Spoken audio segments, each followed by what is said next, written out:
నీ వెంటే కరుముతూ ఉంటే అసలు కన్నెత్తి చూసావా నన్ను?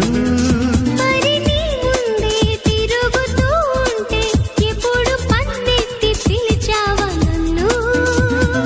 రోజు ఇలా ఈ గాలిలా నీ చెవిని తాకేది నేనేగా. మామూలుగా మాట్లాడక ఈ గాలి గోలేంటి చిత్రంగా. కలుసుకో త్వరగా కలలు నిజమవగా కళ్ళలో చేరవ